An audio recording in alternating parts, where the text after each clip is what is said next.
Okay, આપણે અત્યાર સુધી જોયું સુક્રોઝના બંધારણ, ગ્લુકોઝના બંધારણ વિશે વાત કરતા હતા. મૃત શૃંખલા બંધારણ, એમાં સૌથી પહેલા એ ખબર પડી કે તેનું જે પ્રમાણ સૂચક સૂત્ર છે એ CH2O છે. એનું અણુસૂત્ર C6H12O6 છે દીકરાઓ. એમાં 6 કાર્બનના પરમાણુ, 12 હાઇડ્રોજનના પરમાણુ અને 6 ઓક્સિજનના પરમાણુ છે. HI સાથે પ્રક્રિયા કરતા શું મળે છે? કહો તો. HI સાથે પ્રક્રિયા કરતા શું મળે છે દીકરાઓ? N હેક્ઝેન મળે છે. ઓકે, હા. NH2O સાથે પ્રક્રિયા કરતા શું મળે છે? ઓક્સાઇન. અને HCN સાથે પ્રક્રિયા કરતા શું મળે છે? કહો તો. સાઇનો હાઇડ્રીન જે છે એ મળે. તો એના પછી ખબર પડે કે ત્યાં કયો સમૂહ આવેલો છે? CO. પછી એ તો બે હોય, CHO તો બંને હોય. કયો કયો હોય? CHO પણ હોય અને કીટોન પણ હોય. તો એ કોની સાથે પ્રક્રિયા કરાવી આપણે? કોની સાથે પ્રક્રિયા કરાવી? Br2 જળ સાથે. તો ખબર પડી ત્યાં કયું એસિડ મળ્યું આપણને? કયું એસિડ મળ્યું ત્યાં? ગ્લુકોનિક એસિડ. અને એના પરથી આપણને ખબર પડી કે ત્યાં આગળ CHO હોય. પછી આપણે એની કોની હારે પ્રક્રિયા કરાવી? નિર્જળ ઝાડેન Cl2 ની હાજરીમાં, નિર્જળ ઝાડેન Cl2 ની હાજરીમાં આપણે એસિટિક એનહાઇડ્રેટ સાથે પ્રક્રિયા કરાવી દીકરાઓ. કોની સાથે પ્રક્રિયા કરાવી? એસિટિક એનહાઇડ્રેટ સાથે પ્રક્રિયા કરાવી. તો આપણને એ ખ્યાલ આવ્યો કે ત્યાં આગળ 5 એસિટિક એનહાઇડ્રેટના 5 એનહાઇડ્રેટ મળ્યા. તો ત્યાં 5 OH સમૂહ છે. હવે મેં તમને એક વસ્તુ ઘરેથી શોધો આપેલી, યાદ છે? કઈ વસ્તુ? કે હવે મને એ ખબર પડી કે CHO છે અને કેટલા કાર્બન છે? અને બધા ઉપર OH આવે. અને એમાં પણ 5 OH, 5 એક એક કાર્બન ઉપર મૂકવાનું. એમ એક કાર્બન ઉપર 2 OH મૂકી દો તો કેમ ના ચાલે? આમ હોય. ધારો કે એક જ કાર્બન ઉપર આમ 2 OH, મને એટલી ખબર છે 5 OH. 5 OH તો મારે ભરવાના ને ભાઈ. હું ગમે ત્યાં મૂકું. આમ 5 આમ મૂકી દો શું વાંધો? ચલો કહો. એવું કેમ મેં આ બધા એક એક કાર્બન ઉપર જ કેમ મૂક્યા? કહો તો. વિચારીને જવાબ આપવાનો. મેં તમને શોધવા માટે કીધેલું. જોઉં છું કેટલા વિદ્યાર્થીઓએ સારું કર્યું છે. અસ્થાયી સંયોજન કહેવાય. શું કહેવાય? અસ્થાયી. સ્થાયીતા નો રહે સર.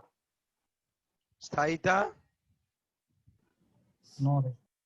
નો હોય. કારણ કે અહીંયા આગળ એને ગરમ કરો ને એટલે તરત જ ત્યાંથી એ 2 OH હોય તેમાંથી પાણીના અણુ શું થઈ જશે? દૂર થઈ જશે. પાણીના અણુ શું થઈ જશે? અહીંયા આગળ એક કાર્બન ઉપર 2 OH ક્યારેય ના મુકાય. કારણ કે જો તમે એને ગરમ કરશો તો પાણીનો અણુ ઉડી જશે એટલે અસ્થાયી હોય. તો આપણે આ જ વસ્તુ મૂકવી પડે. હવે તમે સમજો તો અહીંયા આગળ જે લાસ્ટમાં જે હોય ને એ પ્રાથમિક કહેવાય. બાકી બધા OH દ્વિતીયક છે. કેમ?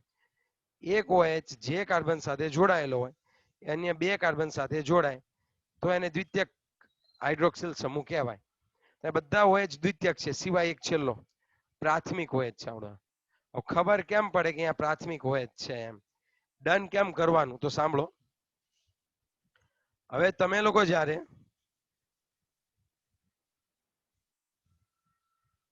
હવે કામ કરીએ.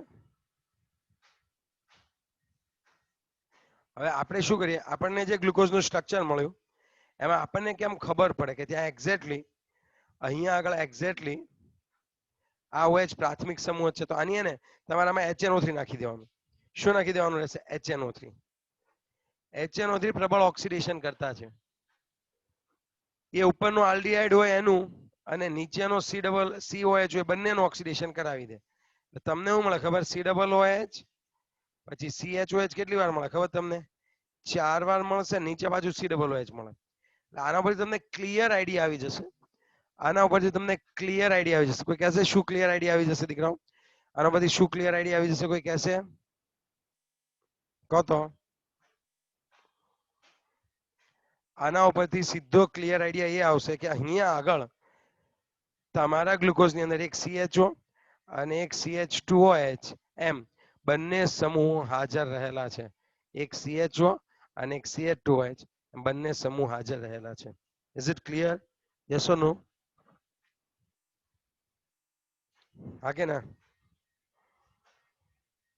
હા. ઓકે. હવે વસ્તુ એમ થાય પછી ફિશર નામનો વૈજ્ઞાનિક આવ્યો. એને ડન કરી દીધું કે હવે તમે જે છે જો હવે અત્યાર સુધીના જે પરિણામો હતા એના ઉપરથી આ લોકો એક વસ્તુ એટલી ડન કરી, 6 કાર્બનની શૃંખલા, ઉપર CHO, નીચે CH2H અને બાકી બધા OHH. પછી આ લોકોએ વિન્યાસ વિશે થોડી ઘણી માહિતી પ્રાપ્ત કરી તો એ લોકોને આ રીતનું મળ્યું. એ લોકો જુદા જુદા વિન્યાસ નક્કી થાય, એક વખત H આમ મૂકો, એક વખત H આમ રીતે મૂકો, એમ બરાબર. પરંતુ એને છેલ્લે જે જાણવા મળ્યું એ કઈ રીતનું હતું દીકરાઓ? આ રીતનું હતું. આ કોણે જોયું? આ ફિશર નામના વૈજ્ઞાનિકે. કોણે ભાઈ? ફિશરે. ફિશરે. હવે આ કઈ રીતે નક્કી કર્યું સાહેબ? આ એના વિન્યાસ ઉપરથી, એક્સ રે ડિફ્રેક્શન અને વિન્યાસ ઉપરથી. અને અત્યારે આપણે આ યાદ રાખવાનું છે કે પહેલા બીજા ત્રીજા નંબરના કાર્બન ઉપર OH ફેરવી નાખવાનો, બાકી બધામાં OH આ બાજુ હશે. ઓકે, યસ ઓર નો? આગે ના કહો તો પાક્કો? ચલો, આમાં ક્લિયર? બધાએ આજે ચેપ્ટર 7 નું બધું જ હોમવર્ક કમ્પ્લીટ કરીને મોકલી આપવાનું છે મને, હને? તમારું આપણે નક્કી જ છે ક્લાસ નોટ બનાવવાની.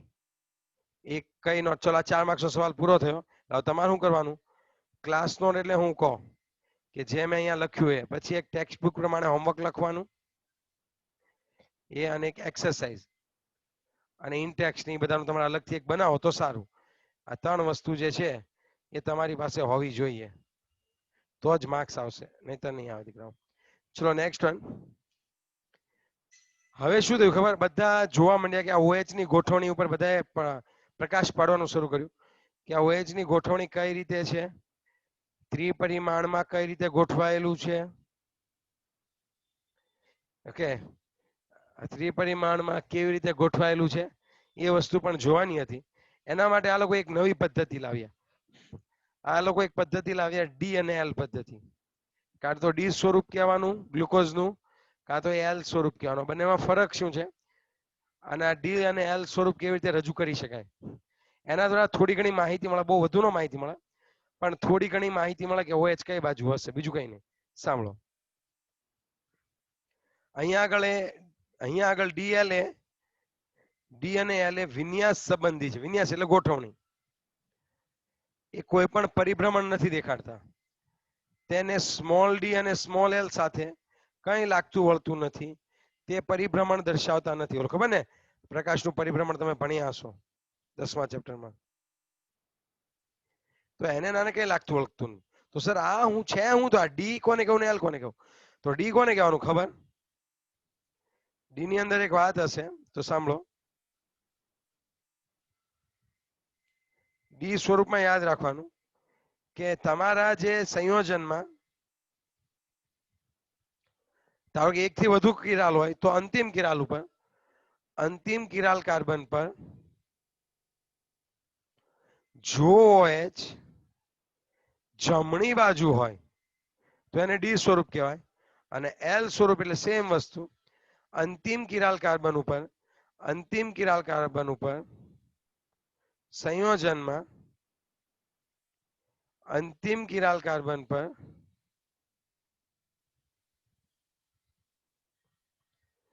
જો OH સમૂહ ડાબી બાજુ હોય તો એને શું કહેવામાં આવે છે? ડાબી બાજુ હોય તો એને એલ સ્વરૂપ કહેવામાં આવે છે. ઓકે, હું તમને એક આખી બહુ મસ્ત વાત કહું, ખાસ સમજજો. હવે તમે સમજો. એક અહીંયા આગળ આપણે છે ને ડી અને એલ ને દર્શાવવા માટે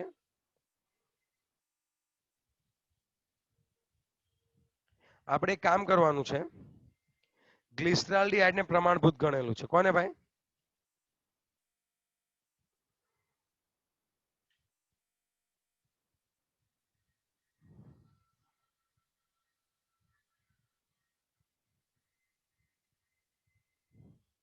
ડી અને એલ ને દર્શાવવા માટે ગ્લિસરાલ્ડિહાઇડ ને પ્રમાણભૂત ગણવામાં આવેલ છે. ઓકે, યસ ઓર નો?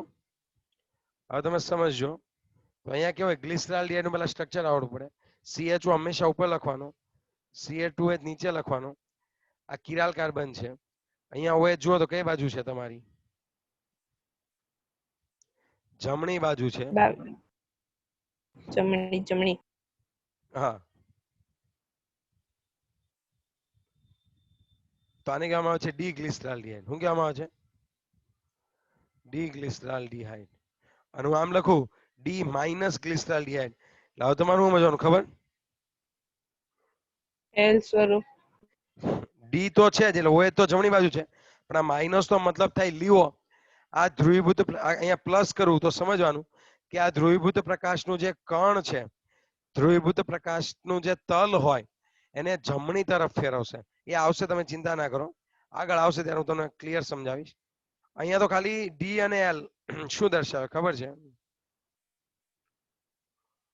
હવે OH આ બાજુ હોય, CHO આ બાજુ હોય, તો મને કહો કેવી રીતે થશે? અને આ CH2H અને આ H. તો અહીંયા આગળ આને કહેવામાં આવે છે L glyceraldehyde. L glyceraldehyde. That's what. આને શું કહેવામાં આવે છે દીકરા? એલ ગ્લિસરાલ્ડિહાઇડ કહેવામાં આવે છે. That's what. Is it clear? આગે ના? Yes, sir. Okay, after that tell me. એના પછી શું આવશે એ કહો તો. ધારો કે આ ગ્લુકોઝ દોરું હું, હવે સમજો ખાસ. હવે ગ્લુકોઝની વાત કરીએ.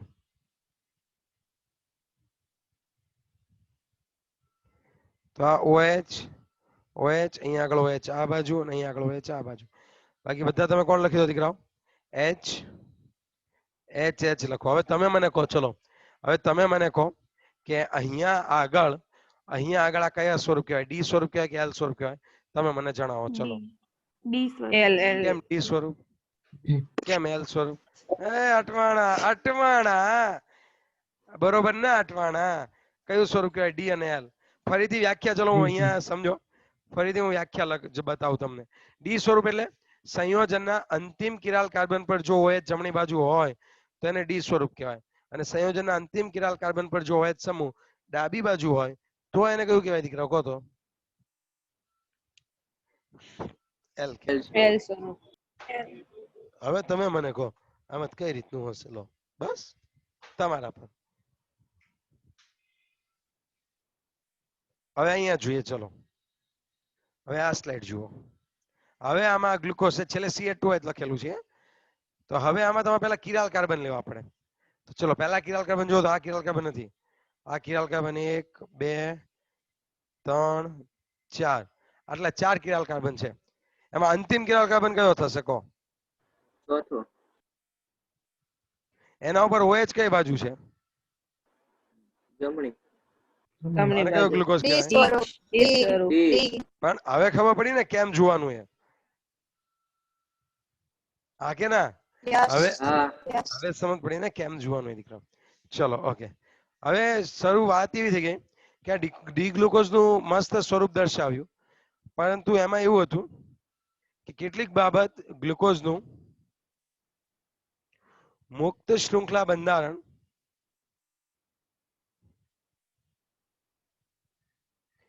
કેટલીક બાબતો સમજાવી શકતું નહોતું.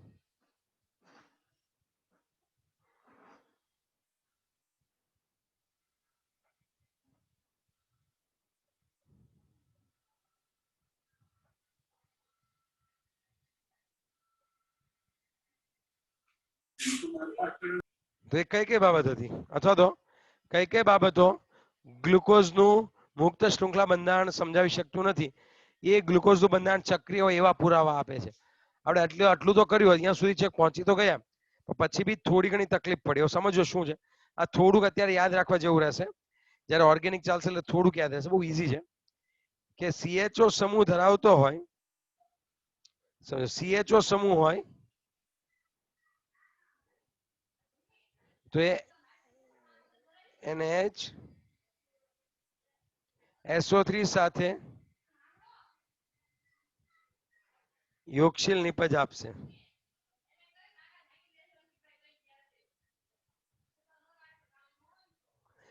CHO સમૂહ NH SO3 સાથે યોગશીલ પ્રક્રિયા આપે તે.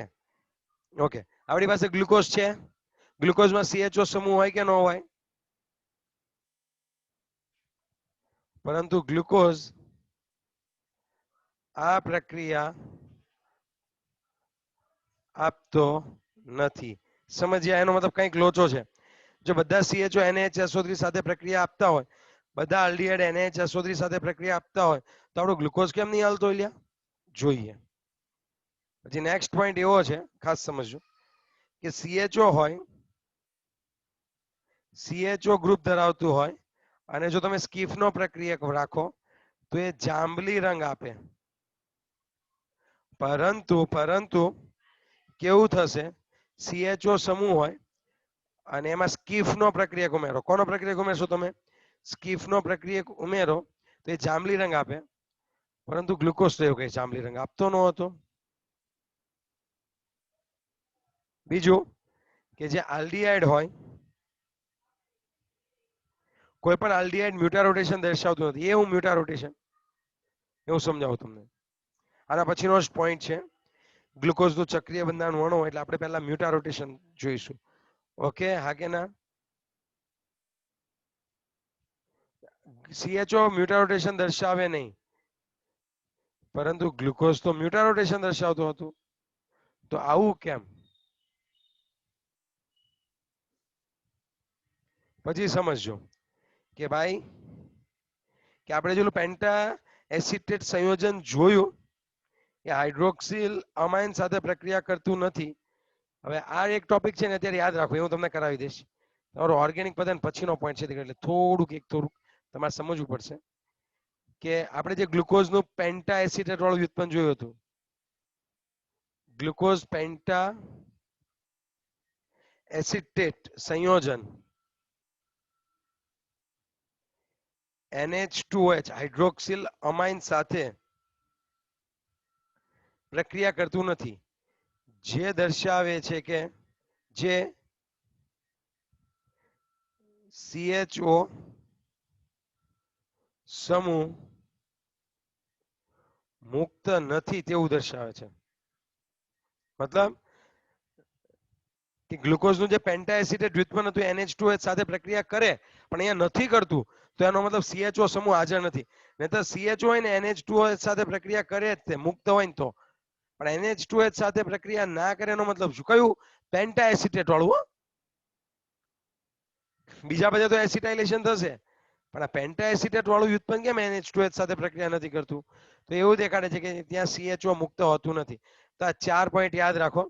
આ 4 પોઈન્ટ એવા દર્શાવવાના છે કે જેના કારણે આપણને ખબર પડશે કે ગ્લુકોઝ જે છે એ મુક્ત શૃંખલા બંધારણ ધરાવતું નથી, એમાં કંઈક લોચો છે. પહેલું, CHO સમૂહ NaHSO3 સાથે યોગશીલ પ્રક્રિયા આપે, પણ આપણો ગ્લુકોઝ NaHSO3 સાથે યોગશીલ પ્રક્રિયા આપતો નથી.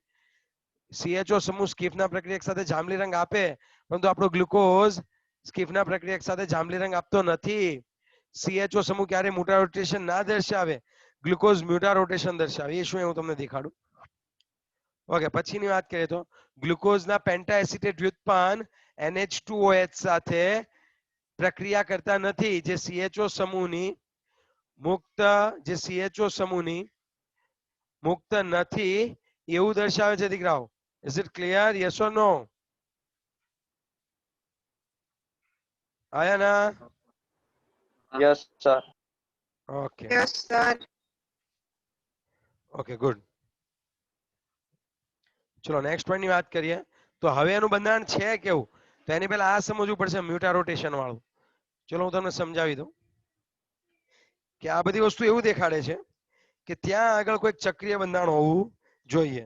તો હવે પહેલા હું લખું છું મ્યુટા રોટેશન એટલે શું, એના વિશે ટૂંક નોંધ લખો, પછી ચક્રીય બંધારણ ઉપર.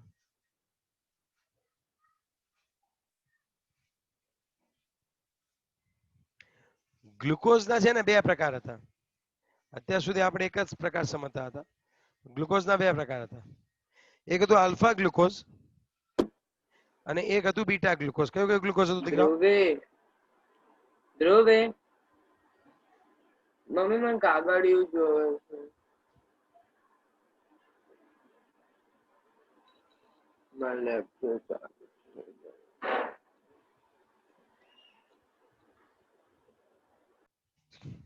આલ્ફા ગ્લુકોઝ અને બીજું કોણ આવે ખબર તમને? Beta glucose. Beta glucose. હા, એક હશે આલ્ફા ગ્લુકોઝ હશે અને બીજું કયું ગ્લુકોઝ હશે દીકરો? બીટા ગ્લુકોઝ હશે. ઓકે, તો હવે એની અંદર શું હોય હું તમને આખી વાત કહું કે અહીંયા આગળ આપણે પહેલા એક કામ કરીએ, આલ્ફા ગ્લુકોઝને મેળવીએ અને એને સીધું જ ક્યાં નાખી દઈએ ખબર છે? તો આલ્ફા ગ્લુકોઝ મળે કઈ રીતે? તો કે 303 કેલ્વિન તાપમાને ગ્લેશિયલ એસિટિક એસિડ નું જે દ્રાવણ હોય ના દ્રાવણમાંથી સ્ફટિકીકરણ દ્વારા મેળવવાનું અને પછી તમે એને ક્યાં નાખો? પોલારીમીટરની ટ્યુબ આવે. હવે એ તમને ચેપ્ટર નંબર 10 માં ચાલી ગયું છે. Hello, polarisation. આવી એક ટ્યુબ હોય, પોલારીમીટરની ટ્યુબ હોય, એમાં એ ગ્લુકોઝનું દ્રાવણ ભરવાનું.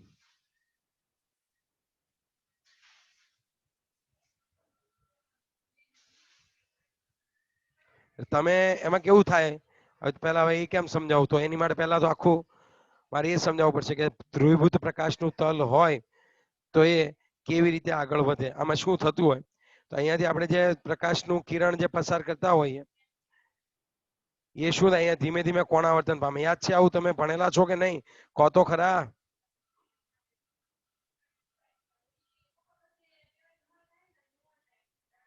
માનસી,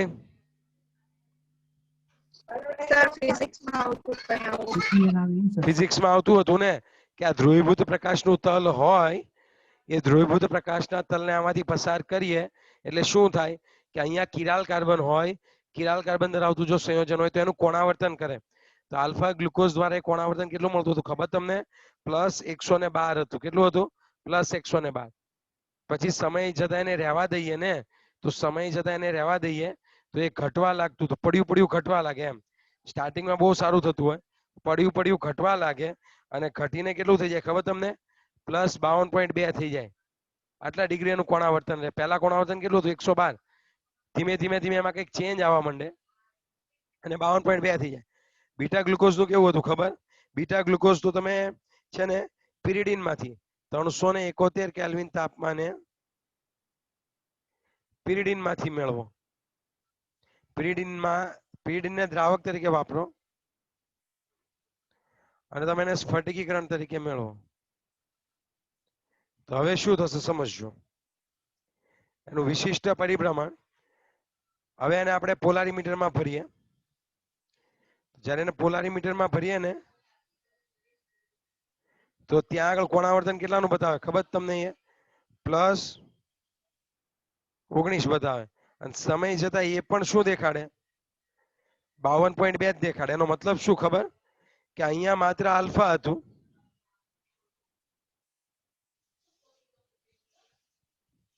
અહીંયા આલ્ફા કેટલો છે કહો તો? 112 છે અને અહીંયા બીટાનું પરિભ્રમણ કેટલું છે? 19 છે.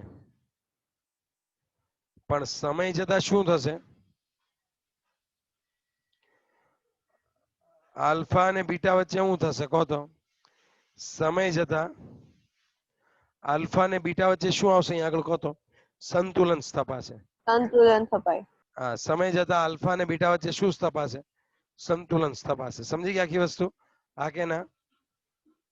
હા તો આ સંતુલનના કારણે જો આલ્ફા 112 હોય તો એ ઘટીને 52.2 થઈ જાય અને આ 19 હોય તો વધીને 52.2 થાય. ક્યારેય સંયોજનોમાં આવા કોણાવર્તન બદલે નહીં, પરંતુ અહીંયા બદલ્યા તો આજે કોણાવર્તનમાં પરિભ્રમણમાં થાય એનો ફેરફાર થાય છે. 19 થી વધીને 52.2 થાય, 112 થી ઘટીને 52.2 થાય. તો આ વસ્તુને આખી દીકરા મ્યુટા રોટેશન કહેવામાં આવે છે. આ વસ્તુને આખી શું કહેવામાં આવે છે કહો તો મને? આ વસ્તુને શું કહેવામાં આવે છે દીકરાઓ? મ્યુટા રોટેશન કહે છે. અને આ મ્યુટા રોટેશન એવું દેખાડે છે કે ત્યાં ક્રમશઃ કંઈક ચેન્જ થાય છે અને આ મ્યુટા રોટેશન જે છે એ ચક્રીય રચના દેખાડે. હવે આપણે જે સમજતા હતા ને ત્યાં સુધી ઓલી આખું રેખાનું બંધારણ, એની અંદર કંઈક ને કંઈક શું થતું હશે કહો તો? કંઈક ને કંઈક ત્યાં આગળ શું આવતું હશે? એ ચક્રીય બંધારણ ઉપરાંત શું આવતું હશે ત્યાં આગળ? સોરી, રેખીય બંધારણ ઉપરાંત શું આવતું હશે? ચક્રીય બંધારણ. એ આ મ્યુટા રોટેશન થી ખબર પડે. તો બધા વૈજ્ઞાનિક લાગી ગયા ચલો ભાઈ એક વખત લખી લીધું તમે મ્યુટા રોટેશન કઈ રીતે છે? ફરીથી એક વખત કહો. હા. અહીંયા આગળ આપણે સમજો આ મ્યુટા રોટેશન છે. તો આપણને ખબર છે ગ્લુકોઝ છે. ગ્લુકોઝના બે પ્રકાર પડે છે, આલ્ફા અને બીટા ગ્લુકોઝ. આ શેમાંથી સ્ફટિકીકરણ દ્વારા મળે? તાપમાન કેટલું રાખવાનું? 303 કેલ્વિન તાપમાને. અને એસિટિક એસિડમાંથી એસિટિક એસિડ દ્રાવક તરીકે વાપરવાનું. અને આમાં 371 કેલ્વિન તાપમાન અને પિરિડિન દ્રાવક તરીકે વાપરવાનું. આને તમે જ્યારે શેમાં ભરશો દીકરાઓ? આને તમે જ્યારે પોલારીમીટરમાં ભરો તો તમને કોણાવર્તન કેટલું આપતા હતા? +112 ડિગ્રી. આને તમે જ્યારે પોલારીમીટરમાં ભરો અહીંયા કોણાવર્તન કેટલું આપે? અહીંયા કોણાવર્તન કેટલું આપતા હતા કહો તો? 19 આપે, +19. 19. સમય જતા આ ફરે કેટલાનું થાય? સમય જતા આ ફરીને 52.2. આ પણ 52.2 થાય. એનો મતલબ અહીંયા આલ્ફા અને બીટા સ્વરૂપ છે એ બંને એકબીજા સાથે શેમાં રહેલા હશે દીકરાઓ કહો તો? આલ્ફા અને બીટા શેમાં રહેલા હશે દીકરાઓ? સંતુલનમાં સંતુલનમાં. રહેલા હશે. આટલી વસ્તુ ક્લિયર થઈ ગઈ? હા કે ના? હા. યસ. ચલો આમાં કોઈ ડાઉટ હોય તો મને પૂછી શકો છો.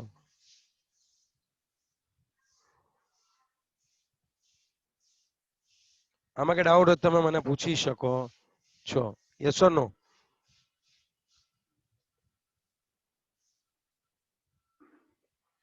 ચલો ક્લિયર?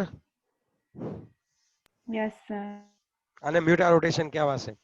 એના ઉપરથી આપણે ચક્રીય બંધારણ મોસ્ટ ટાઈમ 3 માર્ક્સમાં સમજાવો મ્યુટા રોટેશન. હવે ગ્લુકોઝનું ચક્રીય બંધારણ વર્ણવો. ગ્લુકોઝનું હવે તમે જે શુક્લા બંધારણ કહેતા હતા એમાં તો કંઈક તકલીફ પડી, અમુક પ્રક્રિયા તો નથી મળતી. તો હવે આપણે ગ્લુકોઝનું કેવું બંધારણ લેવાનું છે દીકરાઓ? ચક્રીય બંધારણ લેવાનું છે. હા કે ના? ચલો તો હવે એની અંદર કેવી રીતનું હશે તો એ આપણે આજે નહીં ભણીએ, એ આપણે કાલ પર રાખીએ. બરાબર છે? એ આજે નથી ભણતા આપણે. ગ્લુકોઝનું ચક્રીય બંધારણ છે કાલ પર રાખીએ. આજે આપણે ડીએલ વિશે વાત કરી અને ગ્લુકોઝના ચક્રીય બંધારણ વિશે વાત કરી. નોટબુકમાં એક વખત લખો, વ્યવસ્થિત વાંચો, પછી જ આગળ વધીશું. ઓકે? ના સમજ પડે ત્યાં ફોન કરો, વોટ્સએપ કરો, તમને જવાબ આપીશું. પણ તમારી એક વસ્તુ એ છે કે તમારે